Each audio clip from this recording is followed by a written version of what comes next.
ఇక సింహరాశి ఫలితాలని కనుక చూసుకున్నట్టయితే ముఖ 4 పాదాలు, పుబ్బ 4 పాదాలు, ఉత్తర 1వ పాదం సింహరాశిగా కూడా గుర్తిస్తారు. ఈ రాశి వారికి ఈ సంవత్సరం ఆదాయం 11, వ్యయం 11, రాజపూజ్యం 3, అవమానం 6.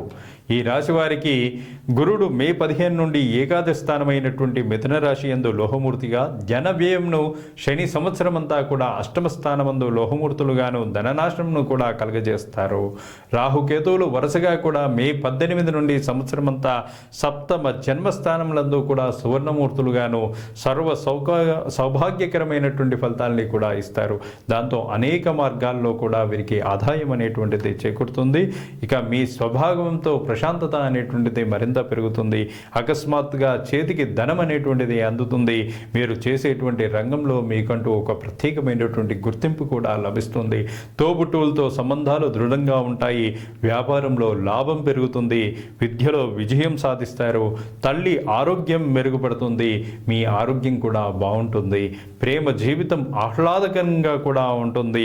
సింహరాశి జాతకులకు గురుడు పంచమ అష్టమాధిపతి ఏకాదశ స్థానంలోకి వచ్చినప్పుడు మంచి జరుగుతుంది. ధనాదాయం కలుగుతుంది. అవివాహితులకు వివాహం, ప్రేమ సంబంధాలు కూడా బలపడతాయి.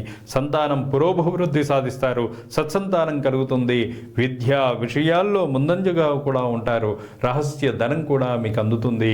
ఈ సమయంలో తోబుట్టువులకు కూడా అనుకూలంగా కూడా ఉంటుంది. మరియు వారితో మీ సంబంధం సజావుగా కూడా మారేటువంటి అవకాశాలు ఉన్నాయి. అక్టోబర్ నెలలో శారీరక సమస్యలు పెరుగుతాయి. ఖర్చులు పెరుగుతాయి. తదుపరి ఆర్థిక సమస్యలు కూడా పెరిగేటువంటి అవకాశాలు ఉన్నాయి. యత్న కార్యాలు కూడా ఆలస్యమయ్యేటువంటి అవకాశాలు ఉన్నాయి. శని అష్టమ రాశి సంచార ప్రభావంతో వ్యవహార ప్రతిబంధకాలు కూడా కలిగేటువంటి అవకాశం ఉన్నాయి. రుణాన్ని తిరిగి చెల్లించగలుగుతారు. కోర్టు వ్యవహారాలన్నీ కూడా మీకు కలిసి వస్తాయి.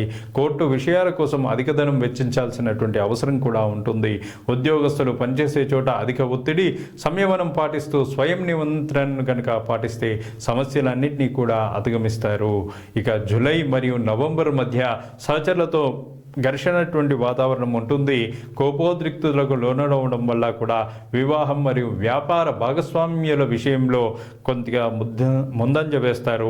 సింహరాశి వారికి రాహు సంచారం 2025 సప్తమ స్థానంలో జరగబోతోంది. రాహు సంచారం మీకు మిశ్రమమైనటువంటి ఫలితాలను ఇస్తుంది.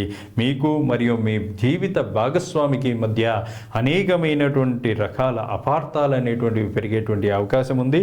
దీనికి మూల్యం కూడా చెల్లించుకోవాల్సినటువంటి అవసరం కూడా కనబడుతూ ఉంటుంది. ఇక వాణిజ్య వ్యాపారాల మధ్య కూడా వ్యాపారంపై ప్రత్యేక శ్రద్ధ వహించాల్సినటువంటి అవసరం ఉంది.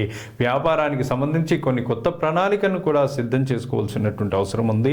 మీరు విదేశీ మాధ్యమాలు మరియు విదేశీ వ్యక్తుల నుండి వ్యాపారంలో సహాయం పొందేటువంటి ప్రయత్నాన్ని కూడా చేయవచ్చు. జన్మరాశిలో కేతు సంచారం కాబట్టి తొందరపాటు నిర్ణయాలు, మానసిక హెచ్చుతగ్గులు, ఆరోగ్య సమస్యలు కూడా పెరిగేటువంటి అవకాశం ఉంది. వ్యాపార విషయాలు, ఆర్థిక విషయాలు గాడిలో పెడతారు. ఇక ఏకాదశ స్థానమందలి గురుడు సామాజిక విషయాల్లో పురోగతిని కూడా సూచిస్తూ ఉన్నాడు. జీవన ప్రమాణాలు కూడా పెరుగుతాయి. ఆర్థిక స్థితి అనేటువంటిది మెరుగుపడుతుంది. వ్యాపారాల ద్వారా లాభాలు కూడా ఉంటాయి. కొత్త లక్ష్యాలను చాలా సులభంగా కూడా సాధించేటువంటి అవకాశం ఉంది. ఈ రాశివారు ముఖ్యంగా కూడా ఆంజనేయ ఆరాధన, హనుమాన్ చాలీసా పారాయణం, శ్రీ వెంకటేశ్వర సుప్రభాతం పఠించడం అనేటువంటిది ఈ రాశివారికి మేలు చేస్తుంది. ఈ రాశివారి యొక్క అదృష్ట సంఖ్య 1. శుభం భూయాత్. తదుపరి కన్యారాశి.